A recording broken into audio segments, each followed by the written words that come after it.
Поехали здесь. Может быть, покороче будет.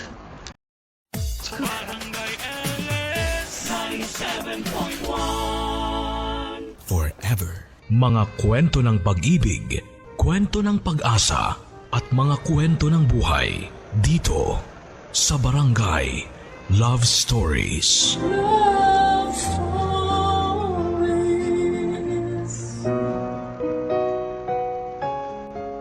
Kung dumating ang araw na mawala ka sa memorya ng taong mahal mo, ipaglalaban mo pa rin ba ang pagmamahal mo kahit na hindi ka na niya nakikilala? O sasabay ka na lang sa agos ng buhay at hahayaang tuluyang ka nang mabura sa buhay at memorya niya?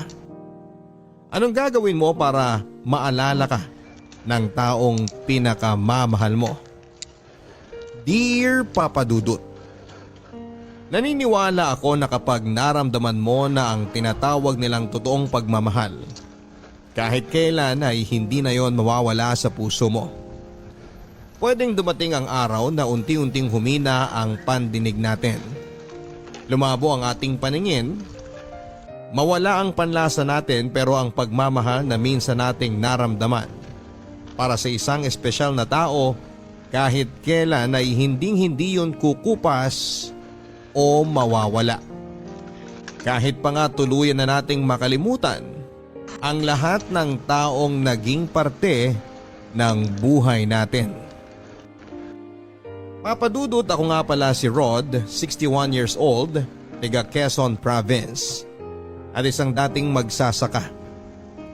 Aaminin ko na wala talaga akong hilig makinig ng radyo, lalo na ng mga drama o kahit musika pa.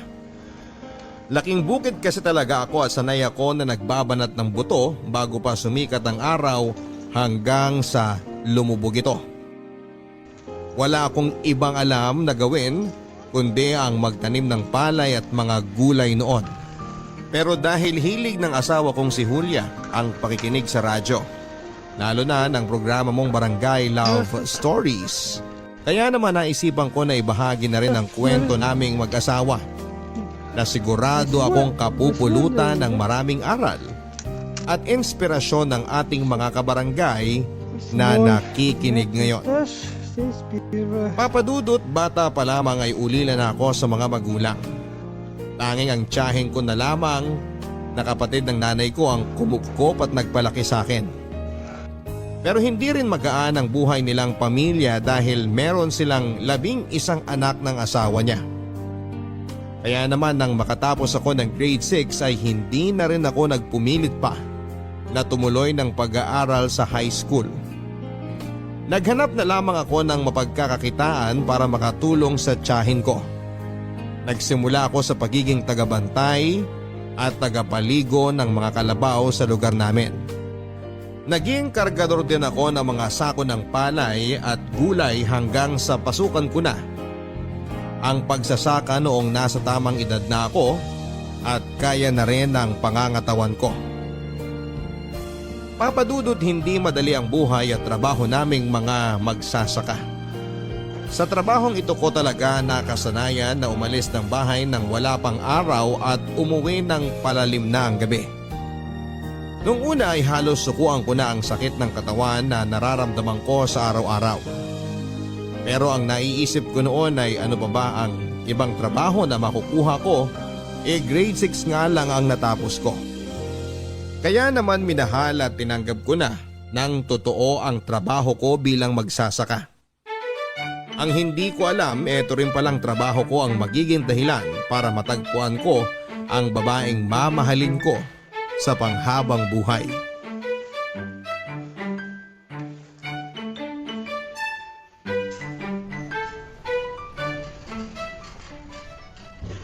Rod, tama na muna yung trabaho. Pahinga muna tayo at magtanghalian.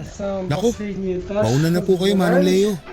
Mamaya na lang po ako kakain at hindi pa naman po ako nagugutom. Anong sinasabi mong hindi ka pa nagugutom? Kanina ko pa naririnig na kumakalam yung sikmura mo eh. Huminto ka na muna dyan sa ginagawa mo at samahan mo na muna ako mananghalian.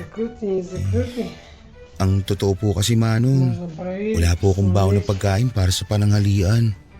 tubig lang po ang meron ako kaya hindi ko rin po kayo masasabayan na kumain. Yun lang bang problema mo?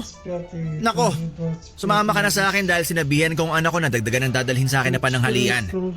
Napansin ko na puro tubig lang talagang binabaon mo eh. Hindi naman suman o kaya biko para sa pananghalian mo. Nanganak na po kasi yung isang pinsan ko na kasama ko sa tinutuluyan kong bahay. Kaya medyo kailangan po namin na mas magtipid ngayon sa mga gastusin. Kaya nga sumama ka na sa akin at sabay na tayong magtanghalian. Tingnan mo nga yung katawan mo oh. Ang payat-payat mo na lalo. Paano ka ba nakakapagtrabaho nang walang masyadong laman ng tiyan mo? Sanay lang po talaga, Manong Leo. Wala rin naman po akong ibang pagpipilian. Tay, pasensya na po, ngayon lang ako nakarating. Ang tagal po kasi dumating nung nagde-deliver ng isda. Ayos lang anak dahil kakatapos lang namin ni Rod sa ginagawa namin. Dinagdagan mo ba ang dala mong pagkain kagaya ng biling ko sa'yo kanina bago ko umalis ng bahay? Opo tay, nagdala na rin po ako ng saging kasi may mga batang naglalako doon malapit sa atin. Kaya naisipan kong bumili. Ah, mabuti naman. Oo nga pala, eto si Rod. Yung madalas kong kinukwento sa'yo. Rod, eto nga palang anak ko si Julia.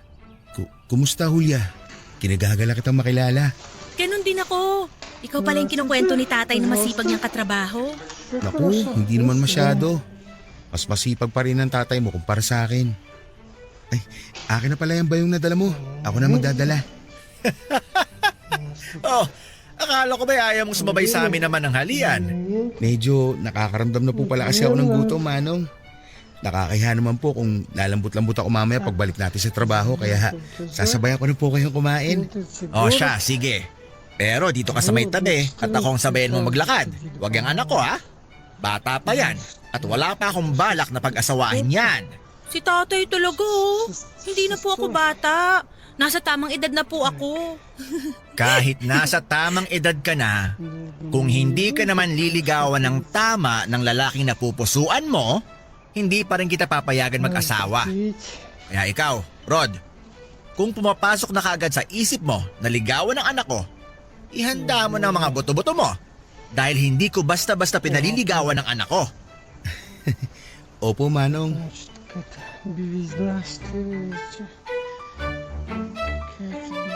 Papadudot nung una ay wala na talaga akong balak na mag-asawa o bumuo ng sarili kong pamilya. Nakita ko kasi sa mga pinsang ko na nag-asawa at nagkaroon ng mga anak kung gaano kahirap ang buhay at kung gaano sila nahihirapan. Pati na ang kanilang mga anak. Kung ako pa nga lang na mag-isa sa buhay ay hirap na. Ano pa yung magdagdag ako ng kasama ko sa buhay? Pero papadudot tila nagbago ang lahat ng mga plano ko nang makilala ko ang anak ni Mang Leo na si Julia. Bago lamang silang mag-ama sa lugar namin at masasabi ko na sobrang bait talaga ni Mang Leo. Noong minsan kasi na magkakwentuhan kami at nalaman niya ang tungkol sa kwento ng buhay ko ay sinabihan niya ako na pwede ko rin daw siyang ituring na parang tatay ko dahil wala naman akong kinagisnaan na ama. At noong araw na ipinakilala niya sa akin si Julia, kahit alam ko na medyo pabiro ang mga bilin niya tungkol sa pagpapaligaw niya sa anak niya, ramdam ko na istrikto talaga siya pagdating sa bagay na yon. Kaya nga matagal ko ring pinag-iisipan kung dapat ko bang ituloy ang plano kong panliligaw sa kanya. Kaya lang papadudot mula nang makita at makilala ko nga si Julia ay hindi na talaga siya maalis-alis pa sa isipan ko. Palagi din akong may kaba na nararamdaman sa tuwing makikita ko siya na pilit kong hindi pinapahalata. Hanggang sa dumating na nga po ang araw na nag-decide akong umakyat na ng ligaw sa babaeng napupusuan ko, papadudot.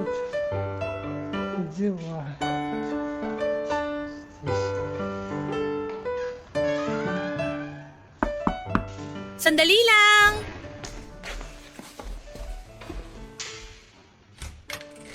Oh, Rod, ikaw pala yan. Magandang umaga, Julia. Magandang umaga rin naman. Bakit pala napadaan ka? Wala pa si tatay nasa palengke pa. Pero pauwi na rin siguro siya.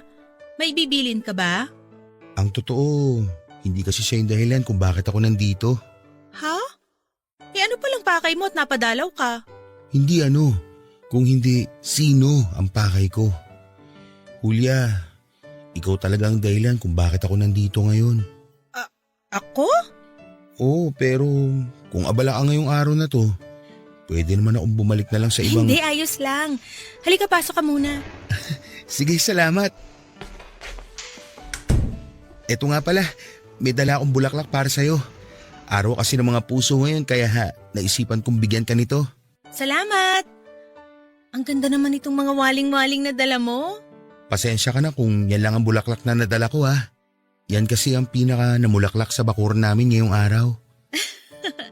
Ano ka ba? Ayos lang. Paborito ko kaya to. Talaga? Paborito mo yan? Mabuti na lang pala at yan ang dinala ko. Julia! Kunin mo nga tong isda na binili ko.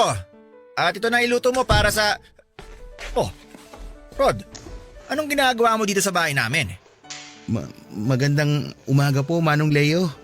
May dala po pala akong suma na gawa ng tiyahin ko. Tamang-tama po to para sa mainit na kape. Ano namang naisipan mo at nagdala ka ng suman dito sa amin? Nagluto po kasi ang tiyahin ko nito kagabi. At nagtabi po ako para sa inyo. Dahil nabanggit niyo po noon na paborito rin to ni Julia. Ang ibig mong sabihin, para lang pala yan sa anak ko at hindi para sa akin? Hindi po. Para din po sa inyo to, Manong. Kaya eto po, at dinagdagan ko talaga ang dala ko. Si tatay talaga oh. Tinakot pa si Rod. Balak mo bang umakyat ng ligaw sa anak ko, Rod? Ha? Opo. Kung papayagan ninyo po ako. Ay, mapipigilan ba kita nandito ka na. Halika't sumama ka sa akin sa likod ng bahay. Tay, Yes, ano pang gagawin niyo sa likod ng bahay kasama si Rod? Hindi pa kasi ako nakapagsibak ng kahoy para sa panggatong natin. Ipapasibak ko na kay Rod ang mga nakatambak na kahoy dun sa likod. Siguro naman, ayos lang sa'yo, Rod. Opo. Siyempre po wala pong problema sa akin. Alam niyo naman po na sanay ako sa mga ganong gawain. Kahit araw-araw ko pa kayo ipagsibak ng kahoy, wala pong magiging problema sa akin. At gagawin ko po ang lahat para mapatunayan ko po sa inyo na seryoso po ako sa pag-akyat ko ng ligaw sa inyong anak. Papadudot, pinayagan na nga ako ni Mang Leo na ligawan si Julia at masasabi ko na hindi talaga naging madali ang lahat. Kung noon ay napakabait sa akin ni Mang Leo, bigla na lang nagbago ang pakikitungo niya sa akin mula nang magpaalam ako na liligawan ko ang anak niya. Hindi ko masasabing sumama ang ugali niya pero naging mas seryoso at istrikto siya sa tuwing magkasama kami sa trabaho at sa bahay nila. Marami rin siyang pinagawa sa akin kagaya na lamang ng pagsisibak ng kahoy para gawing panggatong nila sa pagluluto. Pag-iigib ng tubig mula sa poso na may 4 na kilometro ang layo mula sa bahay nila. At dumating din ako sa punto na kinausap ko ang mga pinsang kong lalaki para tulungan akong haranahin si Julia. Marami pa akong ginawa na mahihirap na bagay para lamang maligawan si Julia na hindi ko na iisa-isahin pa. Pero hindi ko yon ginawa dahil gusto yon ni Mang Leo at wala akong pagpipilian. Ginawa ko ang lahat ng yon para mapatunayan sa kanya na seryoso ako sa pagmamahal ko sa anak niya. Papadudot, habang tumatagal na mas nakikilala ko ng lubusan si Julia, ay mas lalo ko siyang minamahal. Marami kasing katangian sa kanya ang talaga namang kamahal-mahal. Matagal na rin pala siyang ulila sa nanay at tanging si Manong Leo na lamang ang kasama niya sa buhay. Kaya naman hindi ko masisisi si Manong kung sobra itong maghigpit sa kanya. Nangako naman ako kay Julia na gagawin ko ang lahat para makuha ang tiwala ni Manong Leo na kahit kailan ay hinding-hindi ko sisirain.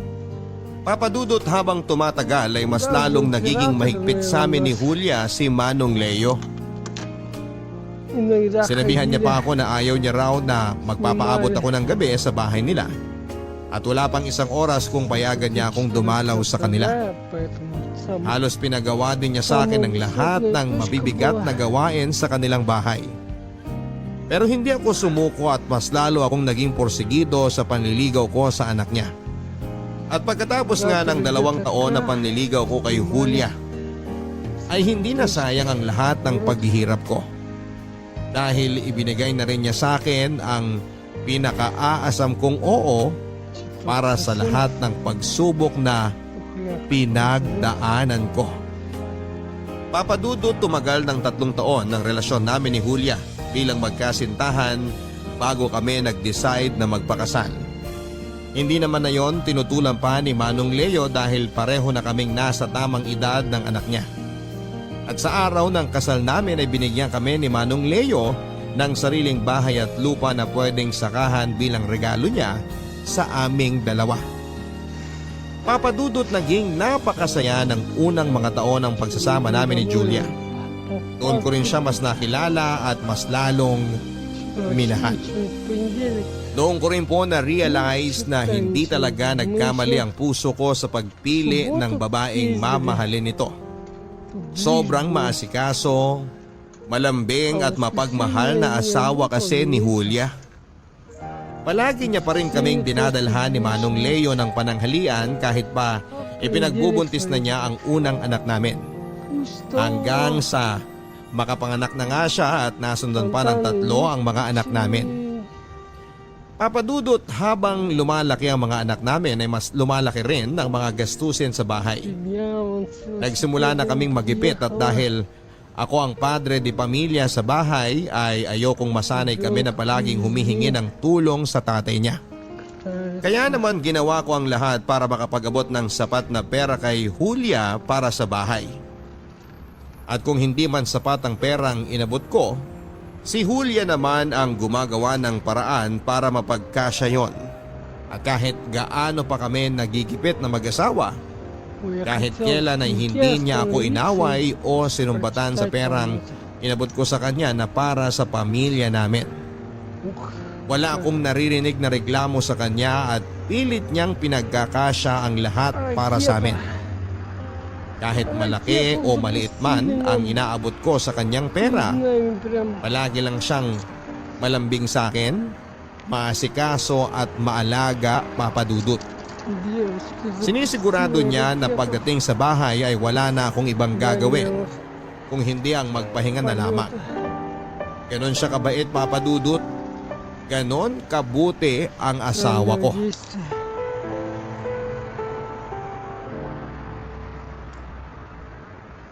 Почему? Остановимся, нет? Mahal, eto na ang kape mo sa katinapay. Magpahinga ka muna at magmerienda. Maya-maya pa uwi na rin ang mga anak natin mula sa eskwela. Mabuti naman dahil papalubog na rin ang araw. Ayokong abutan sila ng gabi na nasa labas pa rin ng bahay. Naku, ang asawa ko. Habang tumatagal, nagiging mahigpit na tatay talaga. Hayaan mo nang paminsan-minsan makapaglakwa siya ang mga bata. Ayoko lang nasasanay silang palaging nasa labas ng bahay na to. Gusto ko, hanggat kaya ko silang kontrolin at disiplinahin, ay gagawin at sasamantalahin ko ang pagkakataon na yun. Ikaw ang bahala, mahal. Matalino naman ang mga anak mo, kaya sigurado akong naiintindihan nila kung bakit ka naghihigpit sa kanila. Oo nga pala, mahal. Ipasalubong ako sa'yo. Ang paborito mong waling-waling. Pinitas ko dun sa bakur na kumpare natin nung mapadaan ako sa kanila kanina. Naku, mahal, salamat. Hindi ka na dapat nag-abala pa ng ganito kasi matatanda na tayo. Hindi naman ibig sabihin na matatanda na tayo eh. Tapos na akong ligawan ka. Dahil kahit uugod-ugod na tayo, gagawin ko pa rin ang lahat para mapaglingkuran at mapakilig ka. Ang sweet talaga ng mahal ko. Siyempre sabi nga nila, kalabaw lang ang tumatanda at nawawalan ng tamis sa katawan. At hindi mangyayari sa atin yun. Mahal, eto na rin pala yung kinita ko para sa huling ani natin ng palay.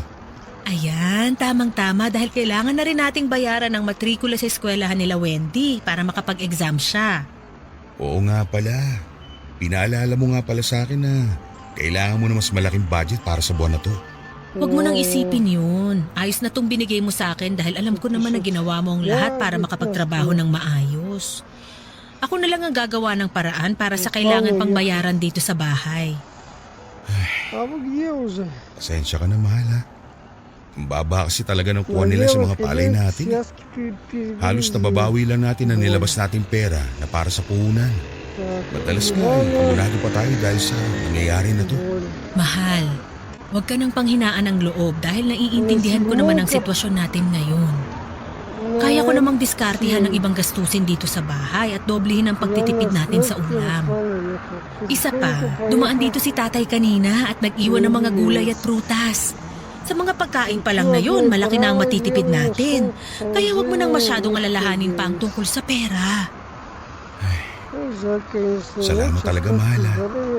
Alam mo ba sa tuwing pinanghihinaan ako, sa'yo lang talaga ako kumukuha ng lakas ng loob. Sino pa ba naman ang magdadamayan dito at magtutulungan kung hindi tayo rin na mag-asawa? Saka alam mo, mahal, napansin ko pala na nangangayayat ka na. Pwede bang bawasan mo ang labis na pagpupuyat, lalo na ang labis na pagtatrabaho? Ito lang naman ang kaya kong gawin para sa pamilya natin. Ang magsipag sa trabaho. Pero hindi ibig sabihin nun, pababayaan mo na ang katawan mo. Mahal, huwag mo masyadong isipin ang mga tumataas na bilihin sa palengke o ang mga gastusin dito sa bahay. Ang isipin mo, ang kalusugan mo. Dahil yun ang mas importante sa akin at sa amin ng mga anak mo. Ikaw mismo at hindi ang pera na pinaghirapan mo. Kaya mahal, please lang. Huwag mong pabayaan ang sarili mo para na rin sa amin ng mga anak mo.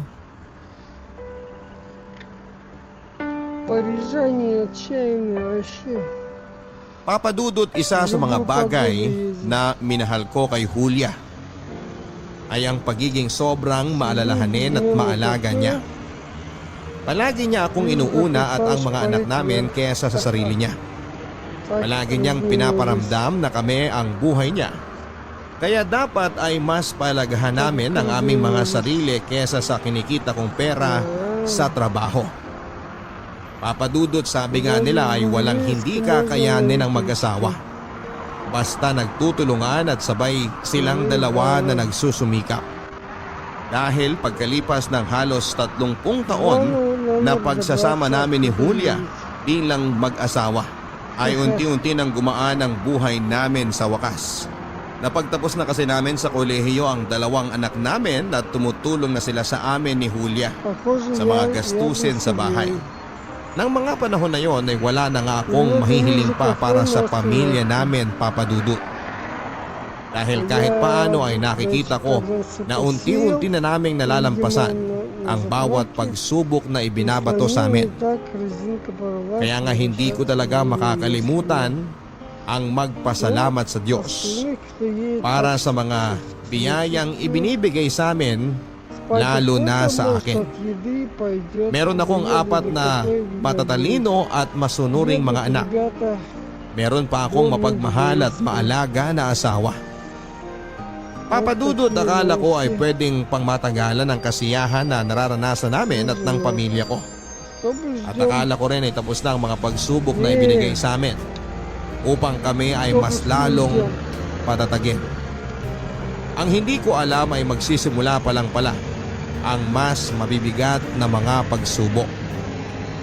Papadudot, 2 linggo bago namin ipagdiwang ang aming 31st wedding anniversary ay nakatanggap kami ng isang napakasamang balita. Umuwi kasi noon ang tatay ni Julia sa Bicol at nalaman na lang namin na nasa biyahe pa lamang ay binawian na ito ng buhay dahil biglang inatake sa puso. Papadudot, hindi naging madali para kay Julia at sa pamilya namin ang nangyaring yon kay Manong Leo. Alam ko kasi kung gaano kamahal na ang asawa ko ang biyenan ko. Bago pa ako dumating sa buhay niya ay silang 2 na ang magkasama. Kaya naman dinamayan ko siya sa abot ng aking makakaya.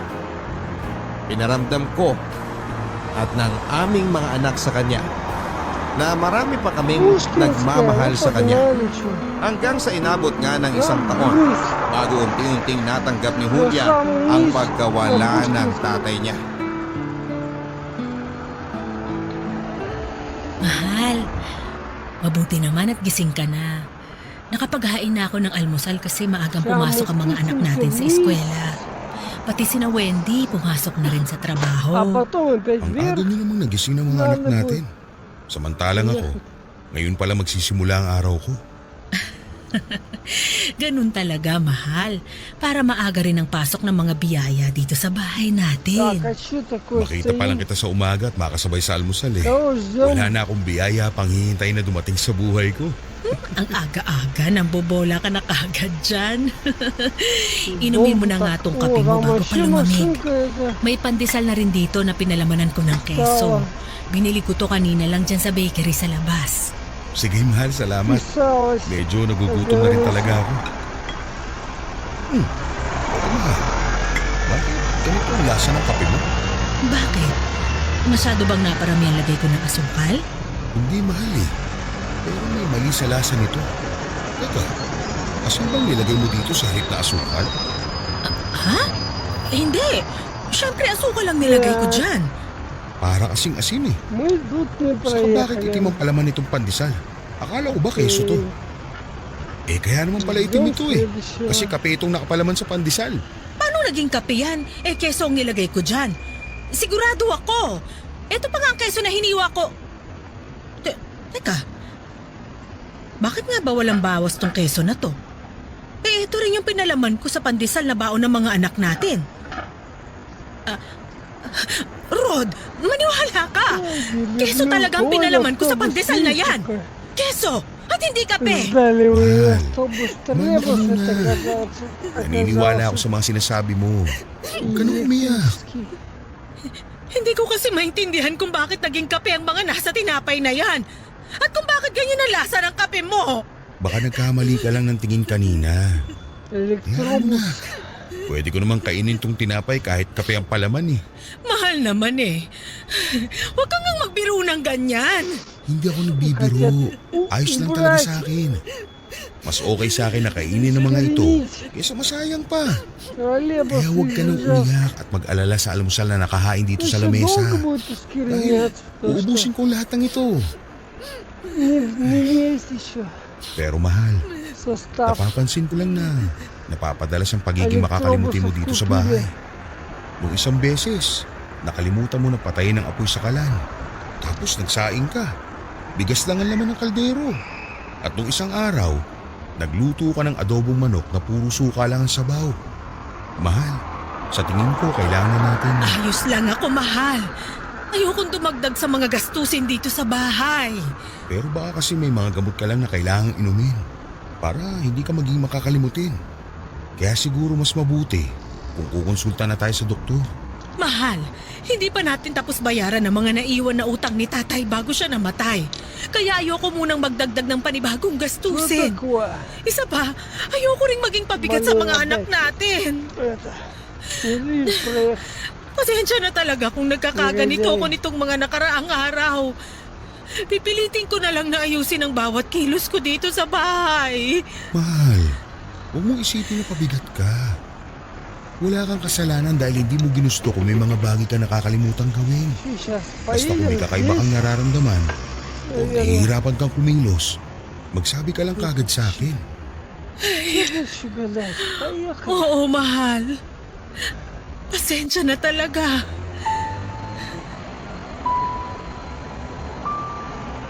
Papadudot kahit na anong pangungumbinsi ang gawin ko o ng mga anak namin ay ayaw niya talagang pumayag na magpa-check up. Nang mailibing kasi si Manong Leo ay nalaman namin na may mga utang pala siyang naiwan sa iba't ibang tao. Medyo malalaking halaga rin yon kaya kinakailangan namin na unti-unti na ring bayaran. Papadudot habang tumatagal ay napapansin ko na mas lalong Что там lumalala ang pagiging makakalimutin ng asawa ko. Да. Ilang beses na siyang nagsasaing ng walang laman na tubig ang kaldero. Идиоты. Ilang isda na rin ang nasusunog sa tuwing siya ang nagluluto. At madalas din ay nakikita ko siya na nakatingin sa malayo na para bang may malalim na iniisip. May mga oras din na maalimpungatan ako sa madaling araw na wala siya sa tabi ko. At makikita ko na lamang siya na nakatayo lang sa may harap ng lababo namin. Nang lapitan ko siya noon ay tinapik sa balikat ay tila nagising siya mula sa pagkakahimbi. At ako pa ang tinanong niya kung bakit daw kami parehong nasa kusina. Papadudot, ayoko sanang isipin na may mali na talagang nangyayari sa asawa ko. Lalo na at habang tumatagal ay mas lalong lumalala ang mga kakaibang kinikilos niya. Это пугает, блин. Dahil nga ayaw niya pa rin talaga na magpa-check up si doktor, gabi-gabi ko na lang na isinasama sa mga panalangin ko na sana ay bumalik na sa dating sigla ang asawa ko. Papadudot, hindi ko alam kung nagkataon lang ba na noong mga sumunod na araw ay nagsimula na muling maging maayos ang kinikilos ng asawa ko.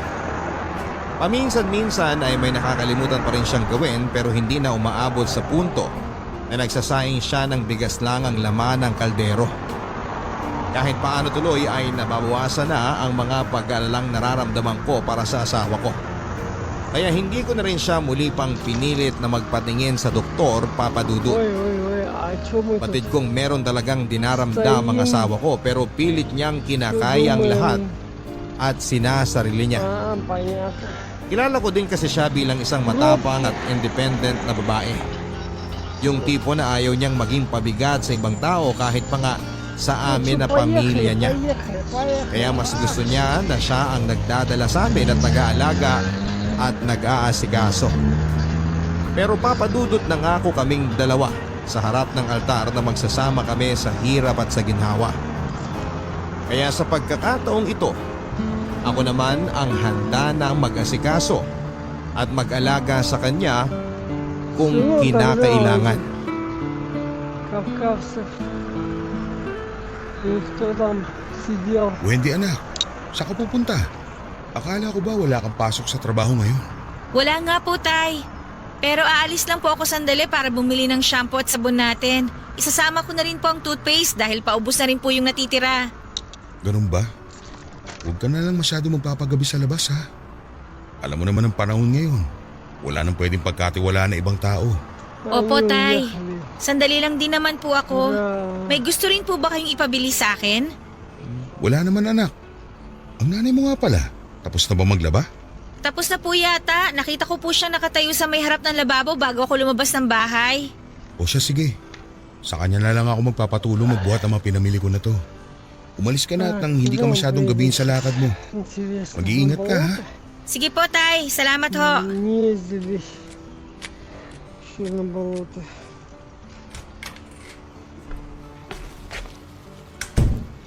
Mahal, pakitulungan naman ako dito sa mga dala kong gulay at prutas oh. Bumili na rin kasi ako ng bigas sa nadaanan kong tindahan. Mahal, nandiyan ka ba sa kusina? Mahal, kanina pa kita tinatawag. Ano ba kasing ginagawa mo dyan sa kusina at... Diyos ko mahal, bakit napakagulo dito sa kusina? Saka bakit nakaupo ka dito sa sahig? Naku, Чё? naihi ka na pala dito sa duster mo. Mahal, naririnig mo ba ako? Tumingin ka sa mga mata ko, mahal. Mahal, gumising ka na sa pagkakatulala mo. Tumingin ka sa mga mata ko, mahal.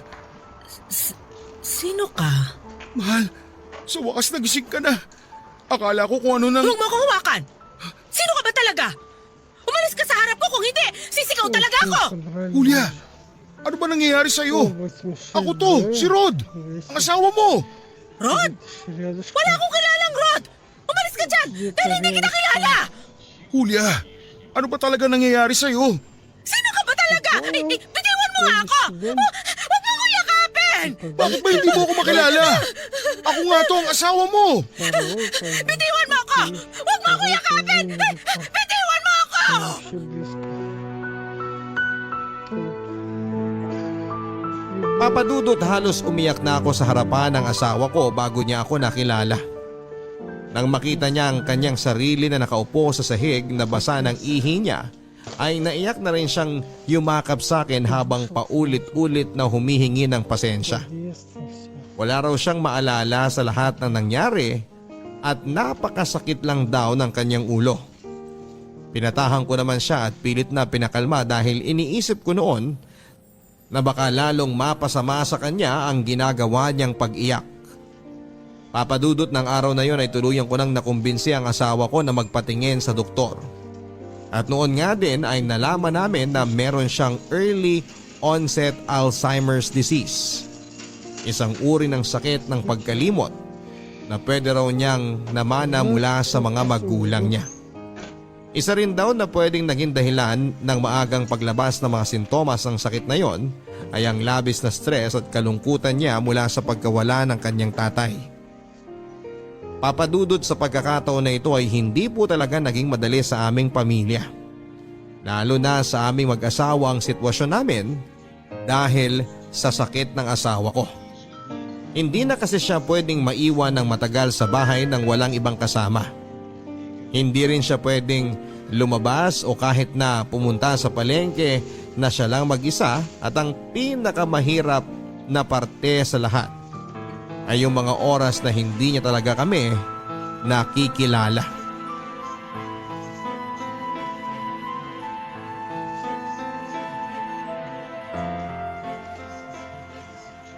Umalis ka dito, magnanakaw ka! Nay, ano bang sinasabi niyo magnanakaw? Ako po ito. Anak niyo ako, si Wendy. Napakasinungaling mong babae ka! Wala pa akong anak kaya umalis ka dito sa pamamahay namin ng asawa ko bago pa kita ipabarangay! Nay naman eh. Pagod ako galing trabaho, wag naman po kayong ganyan. Aalis ka ba dito o babatuhin kita nitong timbang hawak ko? Nay, tama na po! Tumigil na po kayo sa paghuwala ninyo! Ako nga po ito si Wendy! Yung panganay ninyong anak! Hindi ka ba talaga aalis na babae ka? Teka nga, kukuha ko ng kutsilyo para... Wendy anak, ano ba nangyayari dito? Julia, bakit may hawak ang timba? Naku mahal, mabuti at nakauwi ka na. Itong babae na to, nagpupumilit na pumasok sa kwarto. Tay, kanina pa po ako dito. Ayaw po akong papasukin ni nanay sa kwarto kasi hindi niya ako makilala. Pagod na po ako sa trabaho at gusto ko na po magpahinga, Tay. Eh bakit dito ka sa bahay namin magpapahinga? Hindi ka naman namin kaano-ano. Kung gusto mong magpahinga, doon ka sa bahay nyo. Julia mahal, tama na. Wendy, bumili ka muna ng mantika. Magpiprito ko ng isda. Pero Tay... Sige na anak, para pagbalik mo dito, maalala ka na ng nanay mo. Sige na nga po. Kakainis naman oh. Bakit ba tinatawag mo na anak ang babaeng yon? At bakit ba paulit-ulit niya akong tinatawag na nanay? Dahil anak natin siya, mahal. Paano nangyari yon? Eh kakakasal lang natin nung isang buwan. 31 years na tayong kasal, mahal. May mga anak na rin tayo. At ang babae na kanina mo pa pinapaalis ay ang panganay nating si Wendy. Pero paano ngang nangyari yon? Bakit hindi ko sila...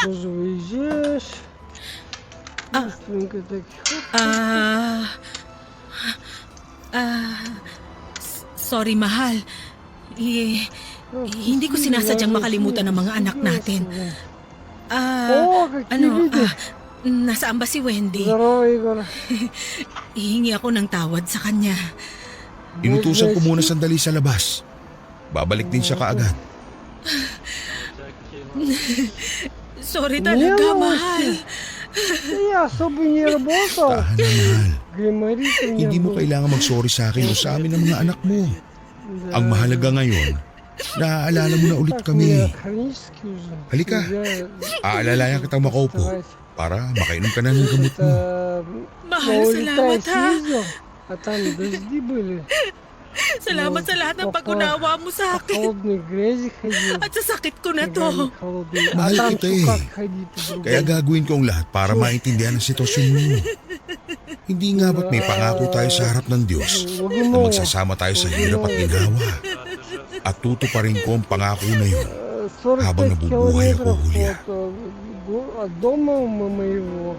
Papadudot sa tuwing susumpungin ng sakit ng asawa ko, ay ako ang palagi niyang pinakaunang naaalala at nakikilala.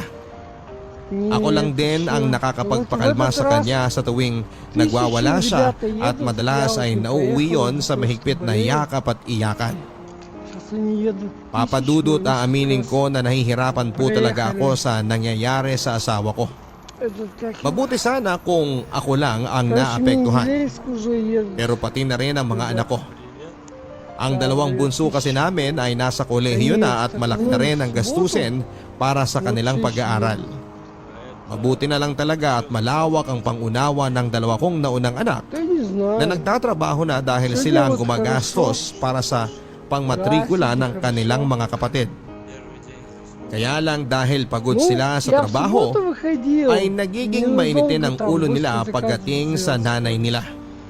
Lalo na kapag hindi sila naaalala nito at pilit na pinapaalis ng aming bahay. Pinapaliwanag ko naman sa mga anak ko na sana ay mas lawakan pa ang kanilang pangunawa sa kanilang nanay. Dahil kahit naman ang asawa ko ay hindi gusto ang nangyayari sa kanya. Madalas din ay ako lang ang nag-aasikaso sa asawa ko, Papa Dudut. Kapag naiihi siya sa aming higaan, kapag nadumi siya sa kanyang salwal, at kapag halos wala na talaga siyang nakikilala sa amin na pamilya niya, Papa Dudut. Nakakapagod talaga ang sitwasyon ko bilang asawa niya. Pero nangako ako sa sarili ko na hindi ko susukuan ang asawa ko kahit na ano pa ang mangyari. At tutuparin ko ang pangako na binitawan namin sa isa't isa noong araw na ikinasal kaming dalawa. Papa Dudut, lumipas ang isang taon na nakasanay na namin ang sakit ng asawa ko. Alam ko na ang mga dapat kong gawin para pakalmahin siya sa tuwing nagwawala siya hanggang sa makilala niya na kami ng mga anak niya. Nakapag-adjust na rin kaming lahat sa bahay kung paano alagaan ang asawa ko. Lalo na ngayon na hindi siya madalas na sinusumpong ng sakit niyang pagkalimot. Papa Dudut, kahit paano rin ay nagagawa na naming maging masaya at mag-celebrate ng mga espesyal na okasyon. Kaya akala ko ay pwede na kaming muling bumalik sa dati naming masayang pamilya. Pero hindi pa rin pala, Papa Dudut. Dahil kung kailan naman naging muling magaan ang sitwasyon para sa aming pamilya, ay muli ring susubukin ang aming katatagan. Papa Dudut, na stroke po ang asawa ko na kaagad naming isinugod sa ospital. At halos umiiyak akong nagwala nang sabihin sa amin ng doktor na comatose ang asawa ko at kung magising man siya ay baka hindi na rin magtagal ang kanyang buhay. Papa Dudut, sa ikalawang pagkakataon ay hindi ko sinukuan ang asawa ko. Sinabi ko sa mga doktor na maghihintay ako na muling magising ang asawa ko. At alam ko na malalampasan pa niya ang taning na ibinigay sa kanya ng doktor. Mula nga noon ay hindi na ako umalis pa ng ospital at araw-araw din akong pumupunta ng chapel para makiusap sa Diyos. Nadugtungan pa ang buhay ng asawa ko. Dahil, Papa Dudut, sa totoo lang ay hindi ko pa alam kung handa na ba akong mawala sa akin ng asawa ko. Kung handa na ba akong iwanan niya ako. Sa loob ng mahigit na 30 taon ay siya ang naging buhay ko. Si Julia ang nagbigay ng dahilan para sa akin na magkaroon ng mga pangarap at masayang buhay. At ngayon pa lamang ay hindi ko nakakayanin kung mawawala ang nag-iisang dahilan na yon mula sa buhay ko.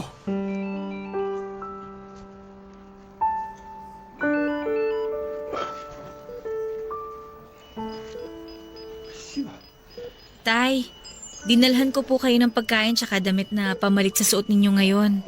Salamat, Wendy. Iwan mo na lang muna dyan at mamaya na ako kakain. Sige po. Nakausap ko po pala yung doktor kanina. Ang sabi niya, stable na raw po si nanay at pwede na siya magising anumang oras.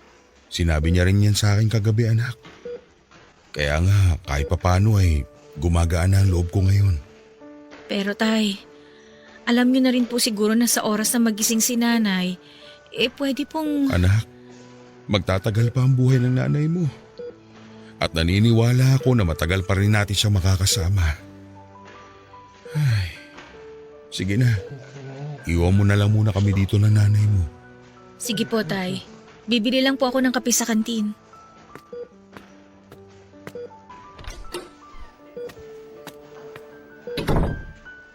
Mahal, alam ko na matagal pa kitang makakasama. Naniniwala ako na bibigyan pa tayo ng Diyos na mas mahabang panahon. Kaya gumising ka na, pakiusap. Gumising ka na, mahal ko. Sino ka? Bakit ka umiiyak? At bakit hawak mo ang kamay ko? Mahal, nagising ka na. Magkakilala ba tayo? Oo, ako yung lalaking nagdadala palagi sa'yo ng bulaklak dati. Eto nga may mga bagong pitas din ako kanina lang.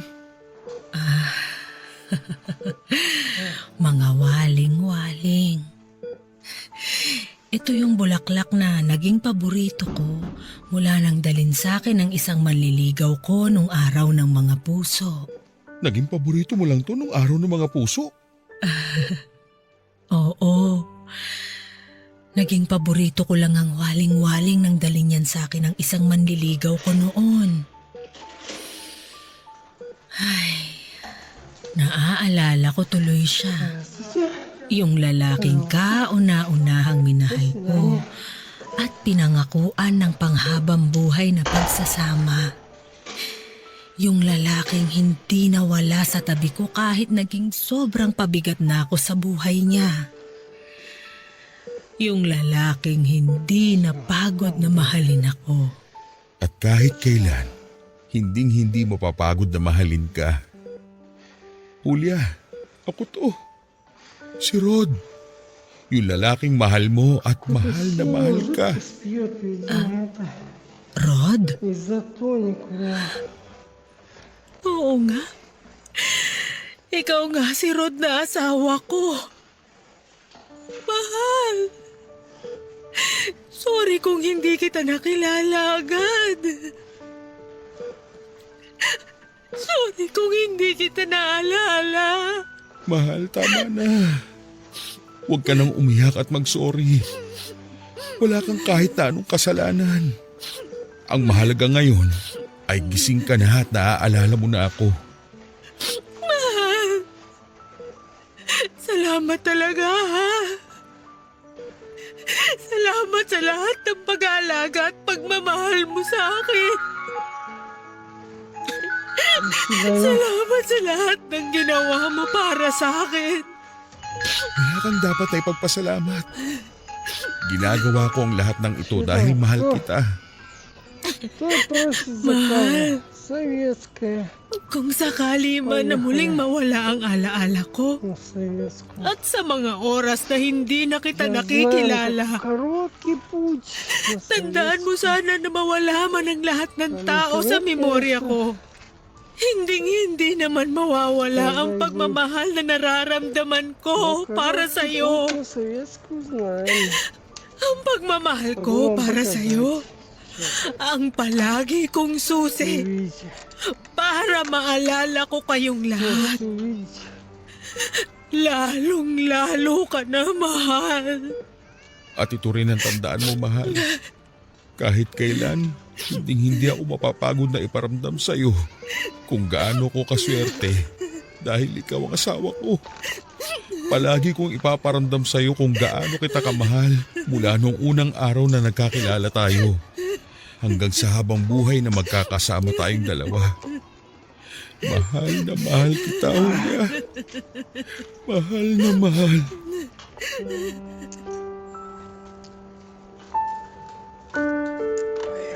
Papadudot, 3 araw lang pagkatapos ng naging pag-uusap namin ay kinuha na rin po siya sa amin ng poong may kapal. Магнитус. Napakahirap po sa totoo lang dahil kahit kailan ay hindi ko naisip na mauuna pa siyang mawala sa akin. Nasanay ako na palagi siyang nandyan lamang sa tabi ko at inaalagaan ako. Kahit pa nga po bumaliktad ang sitwasyon namin at dumating sa point na ako nang nag-aalaga sa kanya ay hindi ako nagreklamo. Mas gusto kong alagaan siya basta makasama ko lang siya ng mas matagal. Pero hindi pala talaga pwede na makasama mo ng habang buhay ang taong pinakamamahal mo.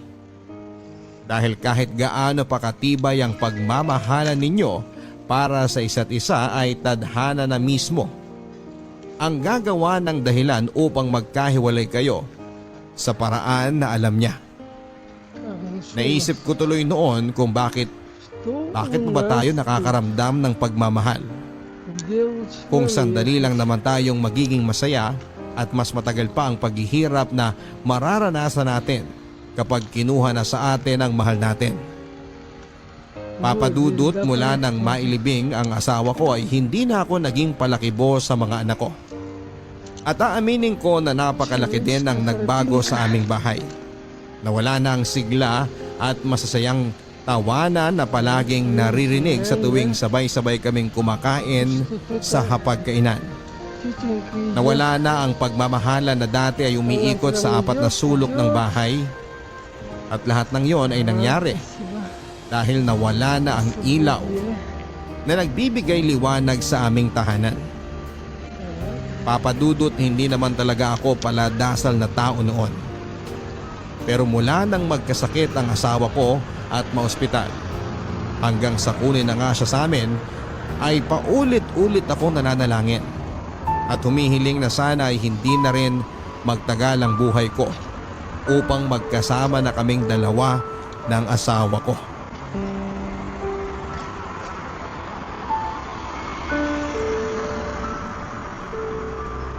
Mahal, kamusta ka na dyan? May dala nga pala akong paborito mong bulaklak na waling-waling. Mga bagong pitas yan mula sa bakuran ng kumpare natin. Mahal, miss na kita. Habang tumatagal na hindi kita nakakasama, pakiramdam ko lalo ako nanghihina. Mahal, baka pwede namang pakiusapan mo ang Diyos na pasunurin na ako sa iyo kaagad. Kasi parang hindi ko na kaya. Hindi ko na kayang gumising sa umaga nang wala ka sa tabi ko, mahal. Mahal, sobrang miss na kita. Kung alam mo lang. Tay, sabi ko na nga ba dito ko kayo mahahanap sa may puntod ni nanay eh. Pauwi na rin ako maya-maya lang. Mauna ka na at palalim na ang gabi. Susunod na lamang ako. Hihintayin ko na po kayo para sabay na po tayong umuwi. Wendy anak, may isang tanong lang ako sa iyo. Naging mabuti ba akong ama sa inyo ng mga kapatid mo? Sobra po, Tay. At kung bibigyan man po ako ng pagkakataon na makapili ng magiging magulang ko sa susunod na buhay ko, kayo pa rin po ni nanay ang pipiliin ko na maging magulang. Mabuti naman kung ganon. Alam mo kasi sa totoo lang, iniisip ko kung naging mabuti rin ba akong asawa sa nanay ninyo. Bago pa man po magkasakit si nanay noon, naikukwento niya na po sa aming magkakapatid kung paano po kayo nagsimula bilang magkasintahan hanggang sa maging mag-asawa na po kayo at maging anak ninyo kami. Tay, paulit-ulit pong sinasabi ni nanay sa amin kung kaano siya kaswerte na nakilala niya kayo at naging asawa. Mas maswerte ako sa nanay ninyo. Maswerte ako na ako ang pinili niyang makasama sa habang buhay. Kaya lang, hindi pala talaga pwedeng habang buhay, ano? Hindi tayo pwedeng maging masaya na kasama ang mga mahal natin habang buhay. Sorry, Wendy, ha? Sorry sa inyo ng mga kapatid mo. Ang totoo kasi, ang hirap lang talagang tanggapin ang lahat na nangyayari sa atin. Ang hirap tanggapin na gigising ako sa umaga na hindi ko nakatabi ang nanay ninyo. Na kahit kailan ay hindi ko na siya magagawa pang yakapin. Tay, alam niyo po ba na sa huling mga araw na nakasama natin si nanay, sa tuwing magigising po siya noon ay wala siyang ibang bukang bibig kung hindi kayo? Kahit po nung nasa bahay pa po si nanay, madalas wala siyang ibang naaalala kung hindi kayo lang. Mahal na mahal niya po kayo, Tay. Ganun din naman ako sa kanya. Pero wala na nga siya, Wendy. Kinuha na sa atin ang nanay mo at hanggang ngayon hindi ko yun matanggap. Alam ko naman po na napakahirap talagang tanggapin ang bagay na yon. Pero hindi lang naman po kayong nawalan, Tay. Pati rin po kaming mga anak ninyo. Hindi naman kasi madali ang lahat, anak. Napakahirap para sa akin ang pagkawala ng nanay ninyo. Siguro nga po, Hindi namin talaga maiintindihan ang sakit na pinagdadaanan ninyo ngayon dahil kayo po ang mas matagal na nakasama ni nanay. Pero tay, hindi rin naman po niya gugustuhin na makita kayo nagkakaganyan. Dahil kahit tanungin niyo po ang mga kapatid ko, ilang ulit po niyang ibinilin sa amin na huwag namin nga hayaan na makulong kayo sa lungkot dahil sa pagkawala niya. Ay, pero tay, hindi po namin alam kung paano gagawin yun kung kayo mismo hindi ninyo tinutulungan ang sarili ninyo. Patawad anak, Yes, Minats.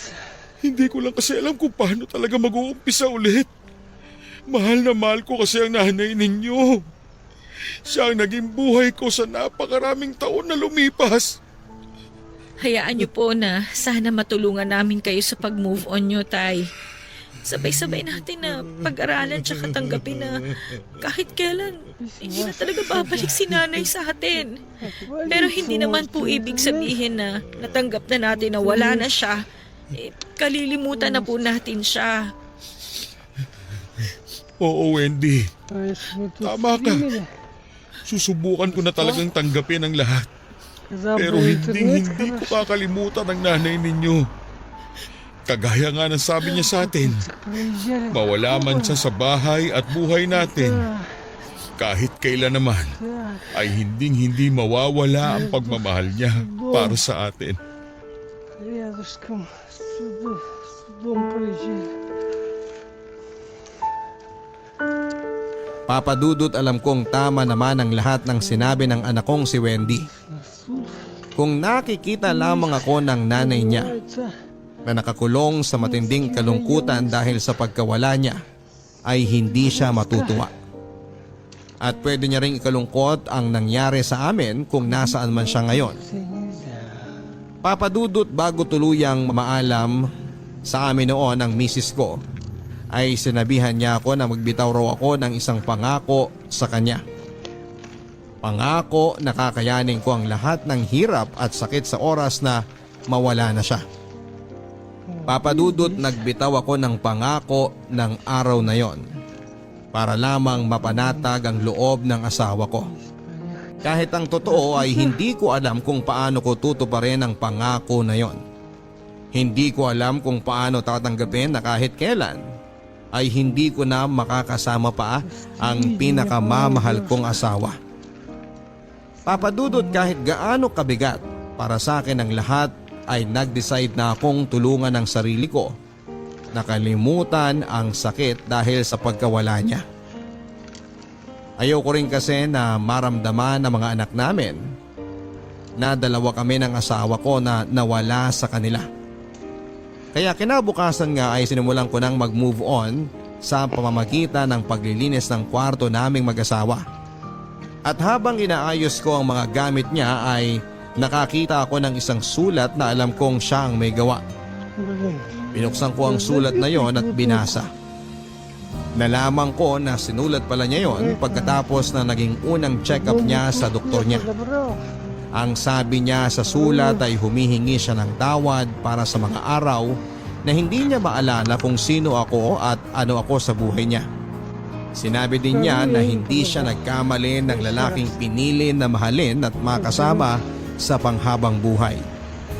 Na araw-araw siyang nagpapasalamat sa Diyos dahil dumating raw ako sa buhay niya. Kung sakali man daw na dumating ang araw na hindi na raw talaga bumalik ang kanyang memorya, hindi ibig sabihin noon ay hindi na rin babalik ang pagmamahal niya para sa akin.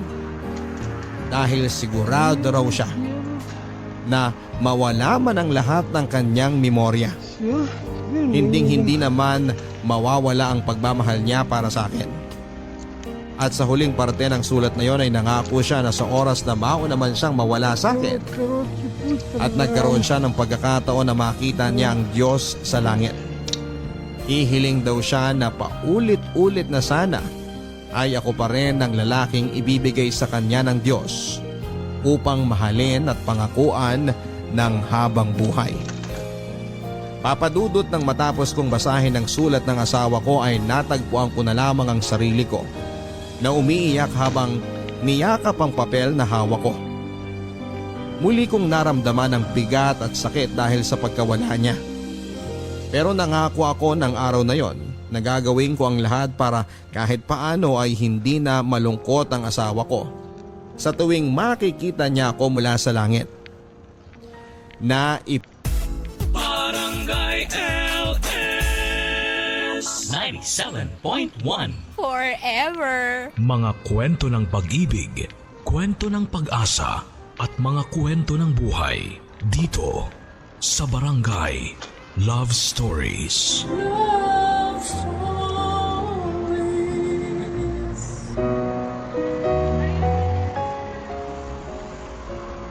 Marami sa atin ang nabibiktima ng maling pagmamahal.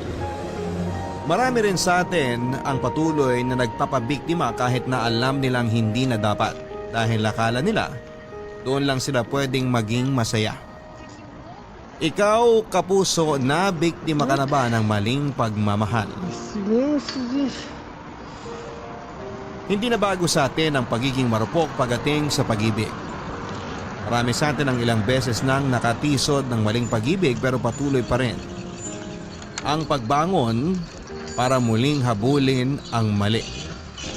Matagal bago tayo matauhan at maisip nating mali na ang hinahabol natin. Minsan kailangan pang tumodo ang sakit bago mo pakawalan. Minsan kailangan pang maging grabe ang epekto sa iyo bago mo maintindihan na kailangan mo nang bumitaw. Ang ating kwento ngayong araw ay may kinalaman sa pagiging marupok sa maling pag-ibig.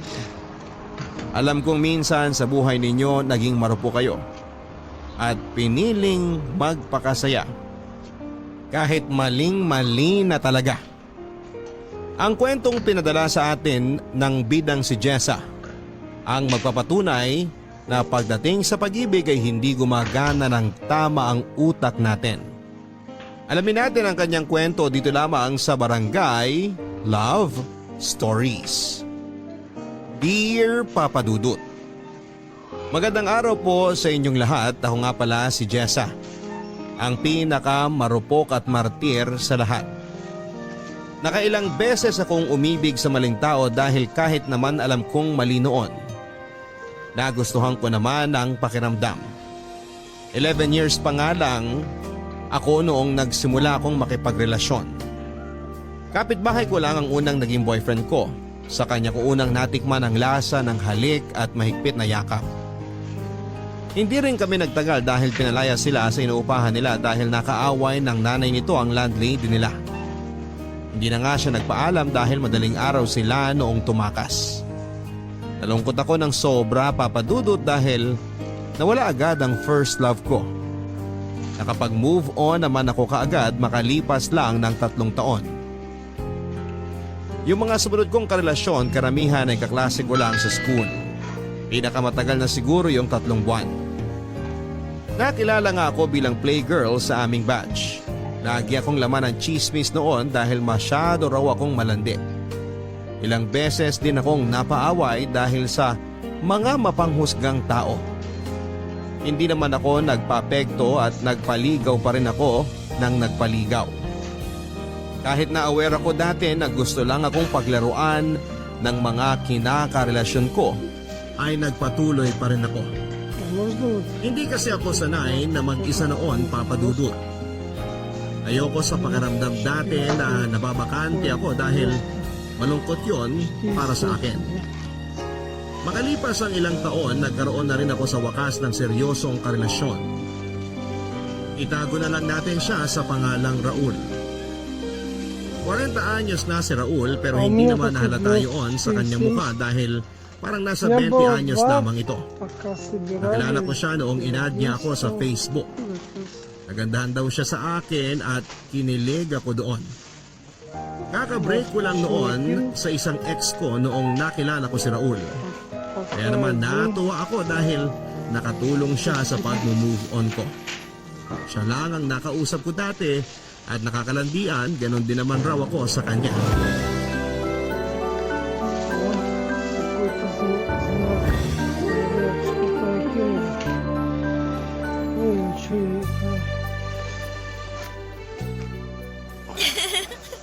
Nakakainis ka naman eh. Masyado mo akong pinapakilig. Uy, nagsasabi lang naman ako ng totoo ah. Ang ganda mo nga talaga doon sa sinend mong selfie. Kakagising mo lang ba talaga nun? Oo naman. Nahiya nga ako kasi may muta pa yata ako nun eh. Ang linis nga ng mga mata mo eh. Parang dinilaan ng tuta. Grabe ka! Nakakatawa ka talaga. Isisave ko yung picture mo para may inspirasyon ako habang nagtatrabaho. Saka para mas ganahan ako sa pagkain ko. Gawin mo na ring wallpaper mo. Isasend ko sa'yo mamaya yung screenshot. Ipagmamalaki ko yung sa mga katrabaho ko. Sasabihin ko, uy, tignan niyo to syota ako. Ang ganda kahit bagong gising. Mamula-mula ang pisngi at labi.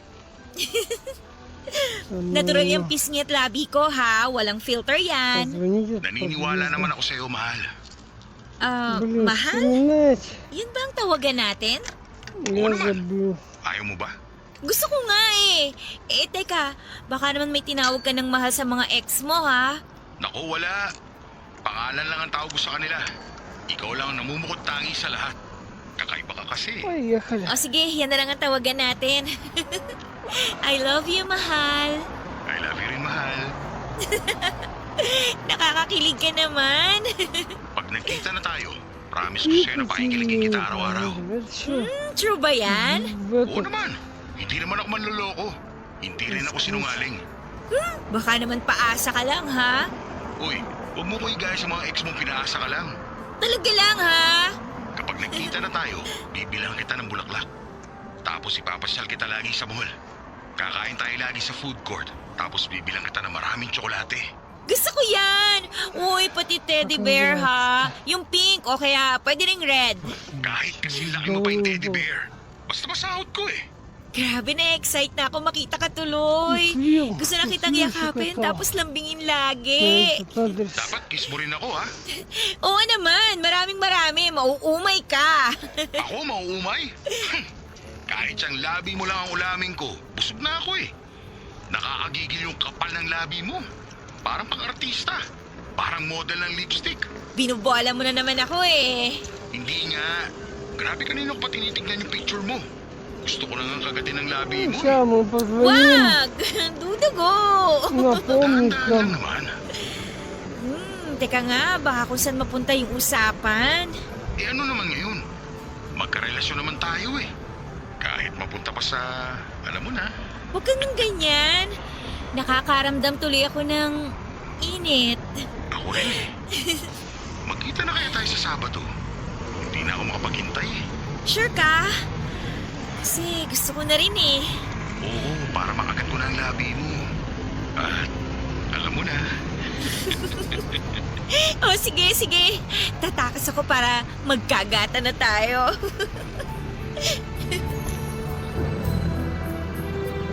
Sa unang pagkikita namin Raul ay may nangyari agad sa amin. Nagtuloy pa ako noong una pero napilit niya ako. Nag-check-in kami muna doon ay may nangyari sa amin. After na may mangyari sa amin ay sa kanya ako pinasyal sa mall at binilhan ng pagkain. Hindi niya ako nabilhan ng teddy bear dahil na-short daw siya sa budget pero babawi raw siya sa mga next naming pagkikita. Tuwing nagkikita kami noon, papatudot madalas puro sa mga mumurahing motel. Hindi na nga ako naipapasyal dati kasi sabi niya, mas gusto niya raw yung tahimik at makapagpapahinga lang kami. Nagustuhan ko rin naman yung ganon, yung tipong nagyayakapan lang kami magdamag hanggang makauwi na ako. Never akong naihatid sa bahay dahil sabi niya natatakot daw siya sa mga magulang ko at naiintindihan ko naman yun.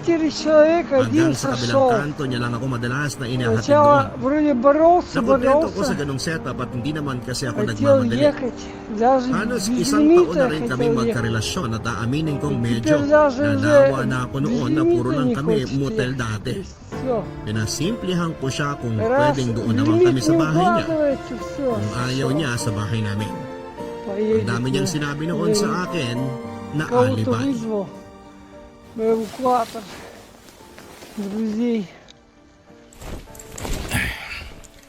Sunduin na lang ulit kita sa Sabado ha. Huwag ka malilate ha. Alam mo naman bitin tayo lagi sa oras. Eh, ang hirap kasi makatakas kina mama eh. Sisenda kita mamaya ng mga pwedeng palusot para maaga ka makalis ng bahay nyo. Para naman masulit natin yung pagmumutal natin. Alam mo naman 3 oras lang to eh. Ang mahal pa mag-extend ng 1 oras. Mahal, paano kaya kung wag na lang tayo mag-check-in sa motel? Ha? Eh anong gagawin natin? Magtititigan lang hanggang matapos ang araw. Ang ibig kong sabihin, baka naman pwedeng sa bahay nyo na lang tayo magkita. Doon na lang tayo magstay. Ha? Bakit dun? Walang aircon dun. Maaalibadbaran ka lang. Buti pa dito sa motel, libre lang. May cable pa at libreng sabon at shampoo. Makakapag-charge ka pa ng cellphone mo. Sanay naman ako kahit walang aircon eh. Kahit nga walang electric fan, ayos lang ako, no? Lamigin din kasi ako eh. Basta, mas okay na dito. Para sana hindi ka na rin gumastos lagi ng pang-check-in natin. Ipangkain na lang natin kaysa gumastos sa motel. At least sa bahay ninyo, libre. Para hindi na rin tayo lagi nagmamadali pag magtatatlong oras na. Hindi pwede sa bahay eh, kasi maraming tao doon. Wala tayong magiging privacy. Saka mga chismosa ang kapitbahay ko. Sanay na ako sa mga chismosa, no? Hindi na nga ako affected dyan. Eh, hindi ako sanay na nachichismis eh. Eh ano namang ichichismis nila sa atin magkarelasyon naman tayo, di ba? Normal lang naman na dalhin mo ako sa bahay nyo kasi girlfriend mo nga ako. O ito, may aaminin ako sa'yo. Huwag ka sana magagalit ha. Oo naman, ano ba yun? Eh, hindi pa alam sa bahay na may syota ako. Bakit naman hindi mo sinabi? Kinakahiya mo ba ako? Hindi Humahanap lang ako ng tiyempo. Eh di ba nga sinabi ko sa'yo dati na hanggat maaari ayaw muna nila magkasyota ako kasi nga lagi na lang daw ako sinasaktan ng mga nakakarelasyon ko. Kaya yun. Eh sana maintindihan mo. Ay, kawawa ka naman, mahal. Hayaan mo, hindi naman kita sasaktan. Tsaka hindi ako gagaya sa ibang ex mo, no? Talaga? Oo nga! Здравствуйте. O sige na nga, kapag ready ka na, tsaka mo na ako dalhin sa bahay ninyo. Ang understanding mo talaga kaya love na love kita eh. Eh ikaw kaya, maging understanding ka kaya sa sasabihin ko sa'yo? Ano yun? Hindi ako 19 years old. Ha? Magsi-17 pa lang ako next month. Ano? Oh, huwag ka magalit, please. Paano hindi ako magagalit? Niloko mo ako. Anak ka ng... kasi gusto lang talaga kita. Kaya nung sinabi mong 40 years old ka na, natakot ako na baka hindi mo ako patulan kaya sinabi kong 19 na ako. Ano ba naman yan, Jessa? Sorry na, mahal. Malapit na rin naman ako mag-17 eh. Tapos, konting pikit lang, 18 na ako. O, diba? Hindi. Hindi to pwede. Maghiwalay na tayo. Ayoko makulong. Minor de edad ka pa lang. Raul, wag! Huwag mo naman akong iwan! Kasalanan mo eh. Niloko mo ako sa edad mo. Eh, nagawa ko lang naman yun kasi mahal kita eh. Please, mahal. Sorry na.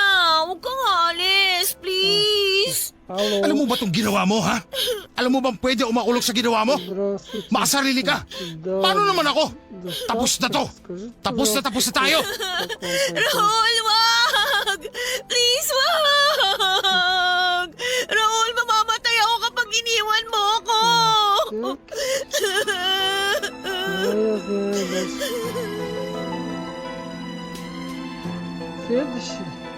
Nagwala noon si Raul dahil sa galit sa akin. Natakot ako dahil yun ang unang beses na nakita ko siyang nagalit ng ganon. Ilang beses ko siyang sinubok yakapin pero ilang beses niya akong tinulak papalayo sa kanya na para bang diring-diri ito. Naintindihan ko naman siya at malaki talaga ang pagkakamali ko sa kanya. Nakiusap ako at lumuhod pa ako sa harapan niya para hindi niya ako iwanan. Nakapag-desisyon na siya noon na hiwalayan na ako pero napigil ko siya noong inoffer ko ang katawan ko. Muling may nangyari sa amin kapalit ng hindi niya pagalis. After noon, nag-ausap kami na talagang ililihim na namin ang relasyon namin. Pumayag naman ako dahil sa takot na mawala siya noon sa buhay ko. Pinagbutihan pa namin ang paglilihim ng relasyon namin. Natakot na ng sobra si Raul at kinakailangan niya mag-ingat dahil kapag nahuli kami, marahil ay kulong ito. Lahat ng utos nito sinusunod ko, wag lang siyang mawala sa akin. Naramdaman ko na nagbago na ito at medyo nanlamig. Naintindihan ko naman siya kung bakit. Kaya naman lahat ginawa ko. Bumalik lang ang dating sigla ng relasyon namin. Barangay Love Stories. Barangay Love Stories. Ang mga Kapuso shows mapapanood at mapapakinggan din abroad via GMA Pinoy TV, GMA Live TV, at GMA News TV channels. Para mag-subscribe, visit www.gmapinoytv.com. Follow us at GMA Pinoy TV on Facebook, Twitter, Instagram, YouTube, Viber, and TikTok for the latest updates on Kapuso programs, artists, events, promos, and more. Salamat, Kapuso! Barangay Love Stories. Barangay Love Stories.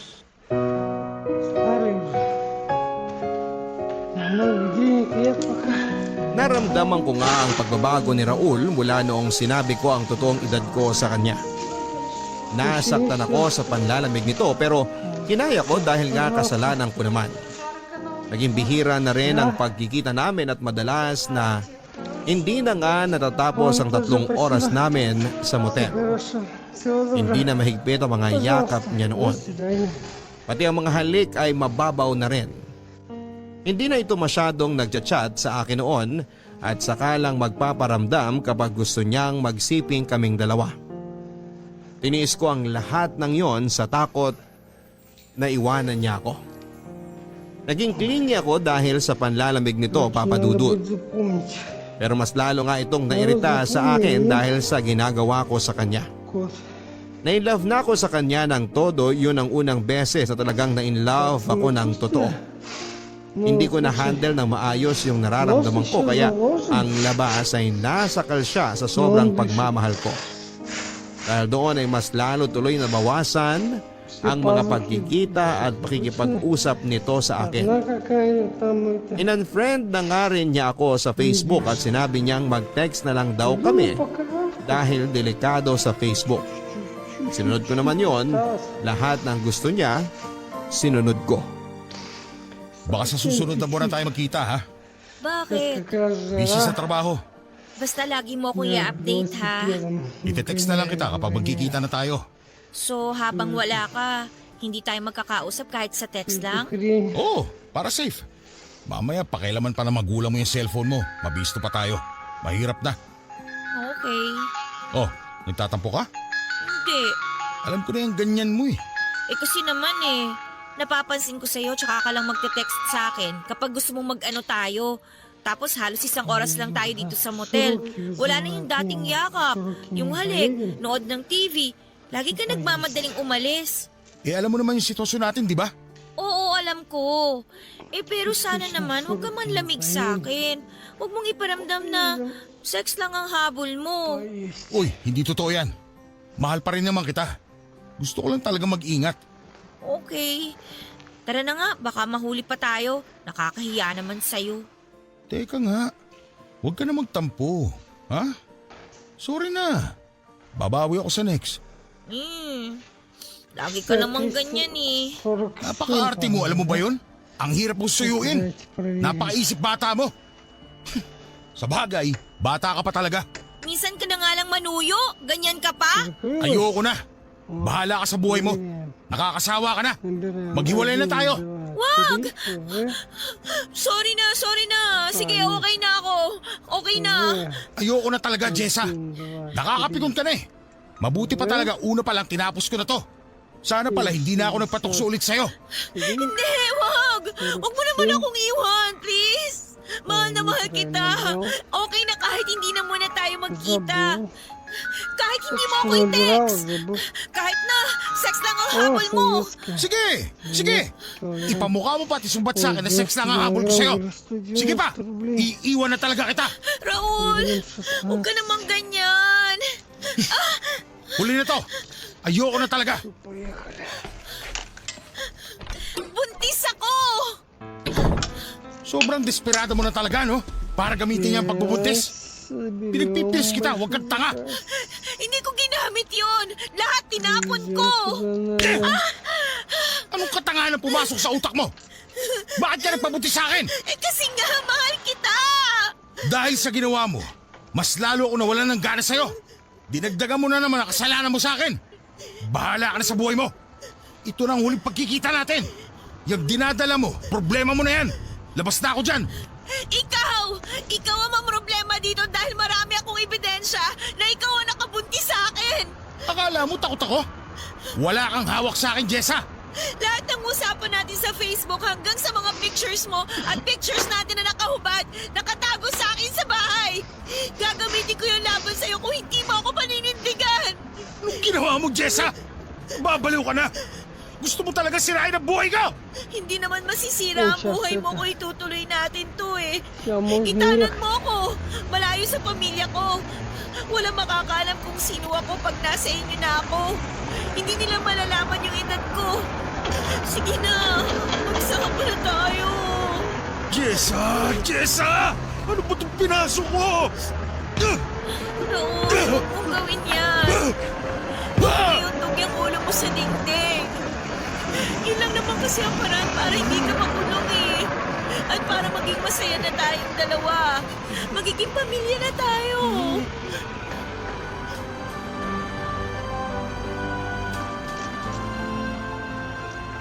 Totoong nabuntis ako ni Raul. Pina-check up niya ako at nakumpirmang totoo nga. Bala ko sana noon na ipaalam sa kanya sa next naming monthsary pero dahil tinakot na ako nitong iwan niya, nasabi ko tuloy ng mas maaga. Nakita ko sa mukha niya yung sobrang galit sa akin pero wala siyang nagawa noon dahil ayun na yung sitwasyon. Natakot naman itong makulong kapag iniwan ako lalo't marami na akong alam na detalye sa kanya maliban na lang syempre kung saan siya nakatira. Pinagplanuhan namin ang mga susunod naming gagawin. Madaling araw nang tumakas ako sa bahay namin para itanan ni Raul. Isang bag lang ang dala ko noon at konting ipon noong nag-aaral pa ako. Sumakay kami noon sa bus papunta ng Pampanga. Na-excite ako dahil sa wakas ay hindi na kami magkakahiwalay pa. Napansin kong mas lalong nalamig si Raul sa akin pero sinabi ko sa sarili ko na mawawala rin yon lalo kapag nagsama na kami. At pinakita ko na sa kanya ang pagmamahal ko. Nang nakarating na kami sa Pampanga, sinalubong kami ng nanay niya. May edad na ang nanay nito, 65 years old na. Napakabait ng mukha at halatang maunawain ang nanay niya at nagulat ito nang ipinakilala ko pero hindi na ito nagsalita ng kung ano pa. Nasiyahan ako sa ilang araw na nagstay ako sa bahay nilang mag-ina. Nagkasundo kami kaagad ng nanay niya at tinulungan ko siya sa mga gawaing bahay. Madalas ay wala noon si Raul dahil nga malayo ang trabaho niya sa bahay kaya tuwing Biyernes hanggang Lunes lamang ito ng umaga kung nasa bahay. Sinulit ko na lamang ang mga araw na magkasama kami at inalagaan ko siya. Naramdaman kong galit pa rin ito sa akin at nakita kong problemado siya sa kalagayan ko. Hindi ko nalang pinansin ang lahat ng yon dahil sobrang masaya ako na mag-asawa na kaming dalawa.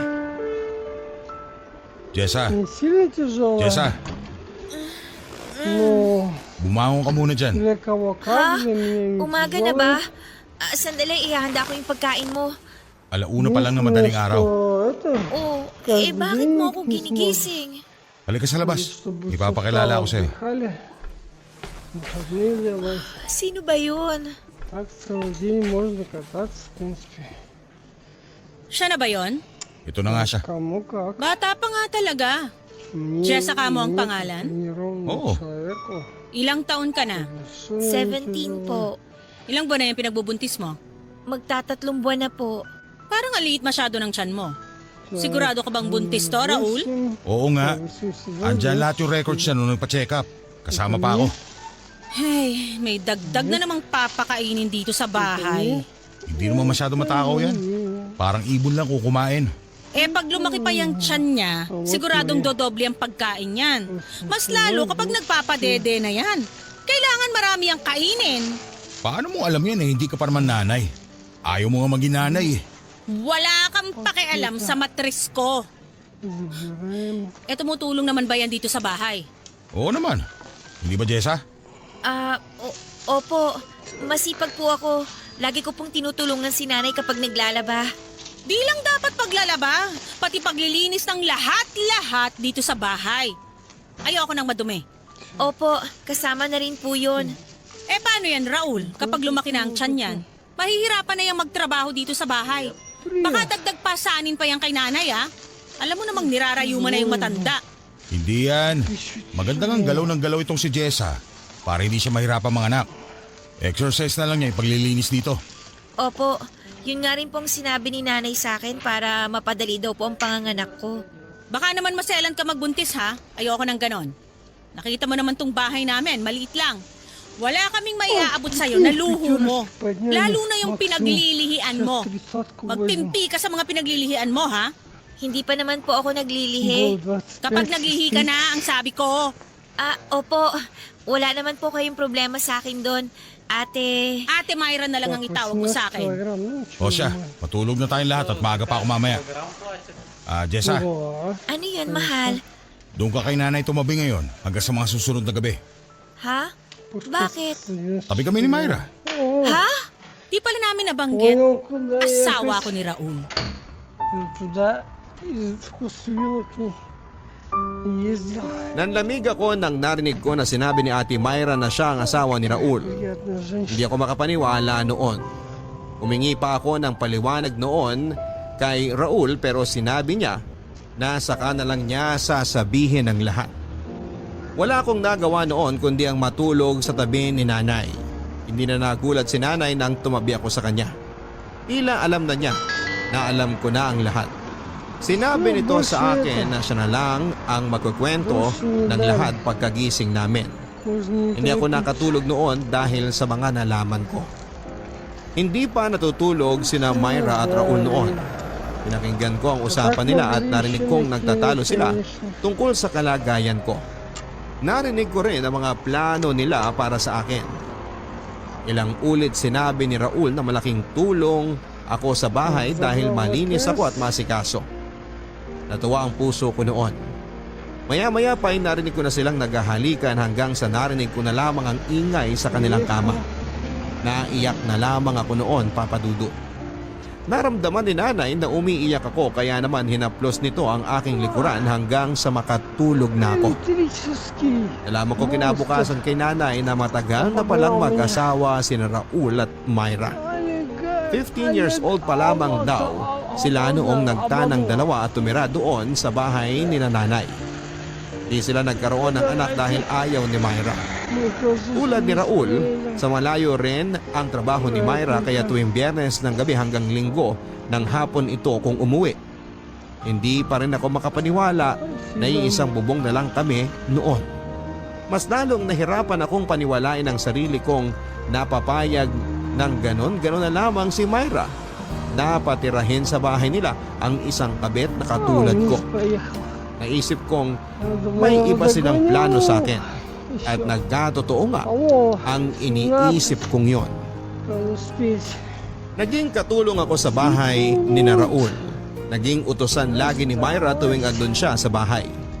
Pinaglalaba ako nito noon ng mga panty niya at nagagalit siya kapag kumukupas ang kulay ng mga yon dahil sa paglalagay ko daw ng bleach.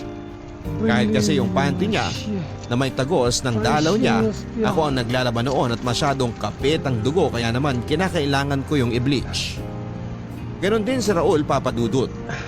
Pinaglilinis niya ako ng sapatos niyang nakatapak ng dumi ng mga asong kalye o di naman kaya tagamasahin niya ako. Lahat ng gawaing bahay, mabigat man o magaan, ako ang pinagtatrabaho nila. Kapag hindi nakatingin sina Raul at Myra, tinutulungan ako ni nanay. Pinagbawalan na nga nilang magtrabaho pa si nanay dahil matanda na ito. Kaya ako na ang pinaaako nila sa mga gawaing bahay. Papadudot, nahirapan na ako sa sitwasyon ko. Sobrang bigat sa dibdib, Papadudot. Na yung pangarap mong ituring kang asawa tinuring kang kasambahay. Saka lang ako sinisipingan at tinatabihan noon ni Raul kapag wala si Myra. At gusto niyang madaliin ang lahat. Ginawa ako nitong parausan lamang. Hindi ko naramdaman yung pagmamahal na pinangako niya noon. Mula noong tumira ako sa kanila, tingin na lang niya sa akin ay basahan at utusan. Pag napadugo mo yung kuko ko sa paa, prinsesa? Humanda ka sa akin. Babasagin ko yung tanga mo. Opo, Ate Myra. Naligo ka na ba? Hindi pa po eh.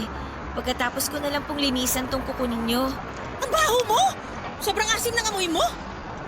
Hindi pa po kasi ako nakaligo kagad kanina. Kasi po inutusan niyo ako maglaban ng bedsheet niyo. O parang nagrereklamo ka? Ay, hindi naman po, ate. Kung nagrereklamo ka na, mabuti pa umalis ka na dito para mabawasan yung pinapakain namin ng asawa ko. Hindi po ako nagrereklamo. Sinasabi ko lang po yung ginawa ko kaya po hindi po ako nakaligo. Sorry po. Sa amoy mong yan? Ewan ko talaga kung bakit ka natiis ikama ng asawa ko. Hindi naman po ako bahuin. Ngayon lang po talaga dahil nababad po ako sa pawis. Huwag mo na akong rasunan. Mabaho ka talaga. Saka tingnan mo nga yung itsura mo. Ang bata-bata mo pa pero mukha ka ng 40. Pasensya na po talaga. Akala ko naman kung napakaganda mo nung sinabi sa akin ng asawa ko na nabuntis ka niya. Eh sobrang bilasa mo, di pa man din nakakalabas yung bata sa tiyan mo. Paano pa kaya kapag nanganak ka na? Ano pong kulay ang gusto niyo sa kuko niyo? Yang itim, kasing itim mo. Joke. Ayos lang po. Nangitim lang ako kasi nababad po ako sa araw nitong mga nakaraan. Bawat sabihin ko talaga may sagot ka, no? Kasi po pag hindi ako umimik, mas lalo po kayo nagagalit eh. Kahit anong gawin mo, mararamdaman mo lagi ang galit ko. Sa kakirihan mong babae ka, ayan! Nabuntis ka tuloy. Hindi po sadya ang pagbubuntis ko. Gaga ka, malandi ka! Sinabi na sa akin ni Raul na sinadya mo. Tinapon mo raw lahat ng pills na binili niya sa'yo. Nagpabuntis ka para ibahay ka niya. Inek-nek mo, tignan mo kalagayan mo ngayon. Kala mo siguro magiging asawa ka na nung kumag na yon, no? Di ka nag-iisip, gaga. Puro init lang ng katawan ng pinapairal yung mga kabataan. Tanggalin ko lang po tong ingrown nyo ha. Huwag po kayo magalaw. Ano na mangyayari sa'yo ngayon pagkatapos mo manganak? Aasa ka ng sustento kay Raul? Boba ka talaga? Maintenance nga ng nanay niya eh, hindi niya maibigay-bigay? Ikaw pa kayang sampid lang? Hala! Sabi ko po kasi huwag kayong magalaw eh. Ah! Animal kang babae ka? Sinabi ko na mag-ingat eh! Ayan! Dumugo na! Aray! Buisit kang babae ka! Di ka na talaga makagawa ng tama! Aray! Sorry po! Teka po, ayusin ko ate! Maayos mo pa ba yan? Tonta ka talaga? Ano yan? Matatanggal mo yung sugat? Ano ka? Faith healer? So sorry po talaga! Kukuha lang po ako ng... Aray! Aray ko! Dali mo kumuha ng alcohol doon! Gigigil ako sa'yo eh! Leche kang kabit ka! Leche!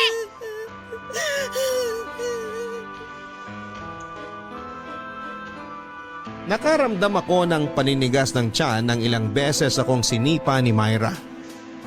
Hindi ko lang pinahalata noon dahil baka mas lalo itong magalit. Napansin ni nanay na nahihirapan ako sa paglalakad kaya kinumusta ako nito. Nagsinungaling ako at sinabing nadulas ako kaya naman inasikaso ako nito. Pinainom ako ng tubig at noong nakita ni Myra na nagpapahinga ako, binulyawan ako nito at inutusang muli. Walang nagawa si nanay dahil kahit siya mismo ay takot kay Myra. Nahihirapan na ako noon sa sitwasyon, Papa Dudut. Panaylagang pag-iyak ko noon para kahit papaano ay mawala yung sakit na nararamdaman ko. Natakot naman akong bumalik sa amin dahil paniguradong itatakwil lamang ako ng mga magulang ko. Lalo't umalis ako noong walang paalam sa kanila at nakisama pa sa may edad na lalaki. Tiniis ko na lamang sina Myra at Raul kesa wala akong matuluyang bahay. Madalas akong pinagbubuhatan noon ang kamay ni Myra kapag nakikita niya ako. Sa aming dalawa akala mo ay siyang naglilihi dahil sa kanyang pag-asta. Naintindihan ko naman kung bakit ito galit na galit sa akin dahil syempre kabit ako ng kanyang asawa. Kung hindi lang dahil sa nanay ni Raul ay baka nagpakamatay na ako noon. Napakabait nito sa akin at siya lang ang naging kakampi ko sa bahay nila. Hindi man niya ako direktang naipaglalaban dati kina Raul pero inaalalayan naman niya ako. Naging sapat naman ang pagkalinga niya sa akin para makayanan ko ang lahat. Nagpasalamat ako sa kanya at sinabing sana hindi siya magsawa na gabayan at tulungan niya ako.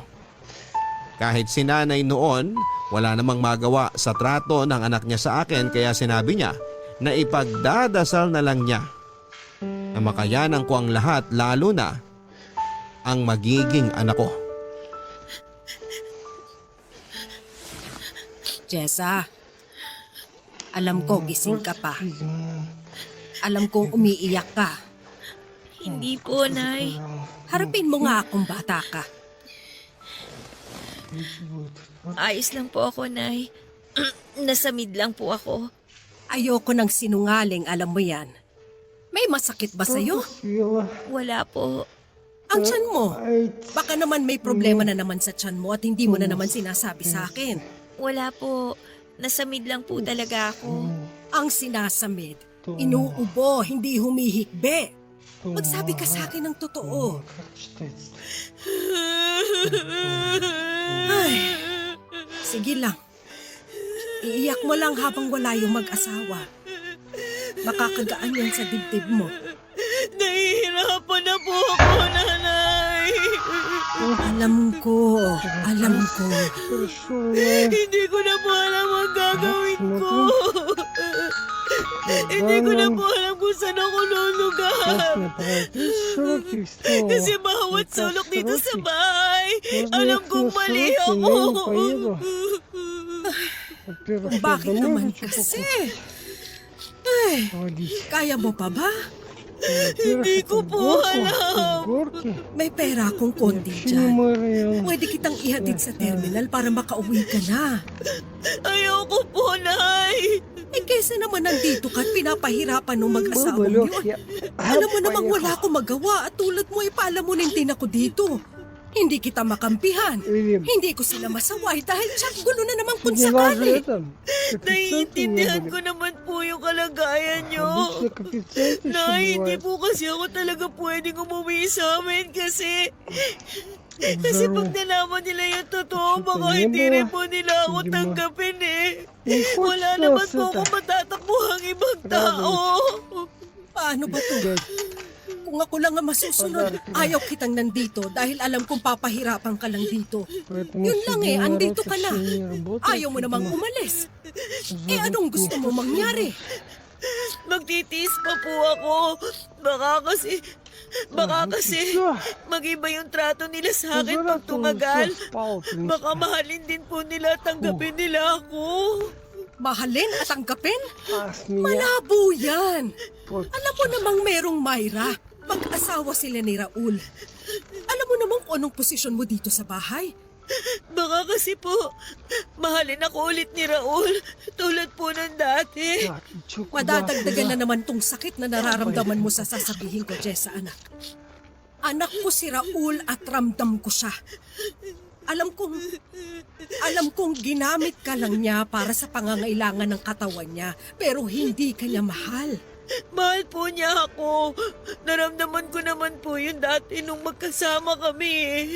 Kailangan niyang iparamdam sa iyo na mahal ka niya para pumayag kang sipingan siya. Hindi po. Totoo po yung naramdaman niya pagmamahal sa akin dati. Ganito na lang. Kung mahal ka niya, ikaw dapat ang pinili niya. Ikaw dapat ang nandito, wala si Myra. Ikaw dapat ang inaalagaan, hindi ikaw yung nag-aalaga. Tandaan mo yan. Pero Nay, wala na akong pwedeng ibang sabihin sa'yo. Ikaw na lang din ang pusang makakaalam yan kapag natauhan ka na. Ihintayin ko yun. Alam kong matigas pa ang ulo mo dahil mahal mo pa ang anak ko. Pero pasasan ba't matatauhan ka rin? Давайте думать. Ну, сроки, но 66 рублей. Я домой хочу. Ilang beses akong inofera ng tulong ni nanay na makaalis na sa poder nila. Ilang beses ko rin siyang tinanggihan dahil ayoko talagang umalis. Bukod sa wala naman talaga akong ibang mapupuntahan ay sobrang mahal ko pa kasi noon si Raul. Sa tuwing naiisip ko noon na malalayo ako sa kanya, nasasaktan ang loob ko dahil alam kong nahulog na ako ng sobra sa kanya. Kahit mali na ang pagtrato niya sa akin. Inasal ko na sana balang araw bumalik ang dating pagtingin nito sa akin Lalo na noong nagsisimula pa lang kaming dalawa. Iniling ko na sana ay makatulong yung magiging anak namin para makita niyang mahalaga rin ako sa kanya. Inalagaan ko ang ipinagbubuntis ko sa takot na baka kapag nakunan ako, papalayasin na ako ni Raul. Alam ko naman dati na kinuha niya lang ako dahil may pananagutan siya sa akin. At hindi dahil gusto niya. Sinuguro kong maayos ang kalagayan ng anak namin dahil ito ang susi para maging ayos na ang lahat sa amin ni Raul. Papadudod para akong naging masamang ina dahil ginamit ko ang anak ko para mapalapit kay Raul. Barangay Love Stories. Barangay Love Stories. Ang mga Kapuso shows mapapanood at mapapakinggan din abroad via GMA Pinoy TV, GMA Live TV at GMA News TV channels. Para mag-subscribe, visit www.gmapinoytv.com. Follow us also at GMA Pinoy TV on Facebook, Twitter, Instagram, YouTube, Viber, and TikTok for the latest updates on Kapuso programs, artists, events, promos, and more. Salamat, Kapuso! Barangay Love Stories. Barangay Love Stories. Lumipas ang ilang pang buwan at nakapanganak na ako, Papa Dudut. Hindi may pintaang saya ko noon ang makita at mahawakan ko ang aking anak. Nagpapasalamat ako sa Diyos dahil hindi naging mahirap ang pagluwal ko sa aking anak na lalaki. Nalungkot lamang ako dahil ni minsan ay hindi ako dinalaw ni Raul sa ospital. Si nanay lang ang umasikaso noon sa lahat mula nung tinakbo ako sa ospital hanggang sa makalabas.